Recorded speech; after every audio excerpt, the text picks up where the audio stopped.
Hello guys, welcome back to my channel. তো নিয়ে চলে এসেছি নতুন একটা ভিডিও। তো এটাতে দেখতে পাচ্ছ প্রথমেই আমি কফি নিয়ে নিচ্ছি। আর এটা আমি একটা বানাবো ডিট সোপ। সবাই এখন বানাচ্ছে, তো আমিও বানিয়ে ফেললাম বাড়িতে ডিট সোপ। আর এটা কি নিয়েছি বলো তো, এটা চাল গুঁড়ো আর মুসুর ডালকে একসাথে গুঁড়ো করে নিয়েছি। আর এটা নিয়েছি বেসন, আর এটা নিয়েছি হলুদ। আর একটা জিনিস নিয়েছি, এটা হচ্ছে ভিটামিন ই ক্যাপসুল। এই জিনিসগুলো যেগুলো আমি নিলাম ইউজ করার জন্য সাবানে, তো সেগুলো স্কিনের জন্য খুবই ভালো উপাদান। তো এখানে দেখো ওইগুলো রেডি করতে করতে এখানে সাবানটাকে সোপ বেস যেটা আছে সেটাকে আমি একটু গরম জলের ওপরে বসিয়ে আর ওটাকে গলানোর জন্য দিয়ে দিয়েছি। আর এটাকে মিশিয়ে নিচ্ছি। ওটা গলতে গলতে এটা আমার মেশানোও হয়ে যাবে। আর একটা জিনিস কি অসুবিধা হচ্ছিলো আমি সেটা দেখলাম, মানে তোমাদের সাথেও সেটা শেয়ার করি।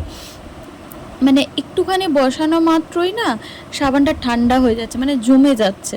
সেটা যে অন্য কোনো পাত্রে ঢালবো বা একটু বেশি গরম থাকবে তা নয়, কিছুক্ষণের মধ্যেই মানে কিছু সেকেন্ডের মধ্যেই সেটা জমে ডালা ডালা মতন পেকে যাচ্ছে। যার জন্য আমার তোমরা এখন বুঝতে পারবে না সেটা, যখন একদম শেষে যখন সাবানগুলো রেডি হয়ে যাবে দেখাবো তোমাদের, বাটির মধ্যে ঢেলে ঢেলে রেখেছি। তো সেইগুলোতে তোমরা দেখে বুঝতে পারবে যে ডালা ডালা পাকিয়ে যাচ্ছিলো। ডালা মানে বাটিতে ঢালার আগেই সেটা ডালা ডালা মতন গোল গোল মতন হয়ে শক্ত শক্ত জমে যাচ্ছিলো।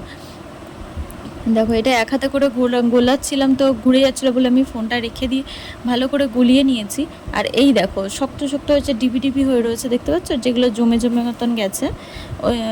ওইগুলো ভালো মতন বোঝা যাচ্ছে যে এগুলো আগে থাকতে জমে গিয়েছিল, আগে থাকতে জমে গিয়েছিল, যার জন্য এই রকম হয়েছে, মানে বাটিতে ঢালার আগেই জমে যাচ্ছে। আর এই সাবানটা যে হয়েছে প্লাস্টিকের বাটিতে যেটা বসিয়েছিলাম সেটা আমার বের করতে খুব একটা অসুবিধা হয়নি। এই বাটিটা থেকে বের করতে গিয়ে এই পাশটা দেখো একটুখানি কেটে মতন গেছে, ছুরি দিয়ে চেঁচে বের করেছে, একটুখানি কেটে গেছে।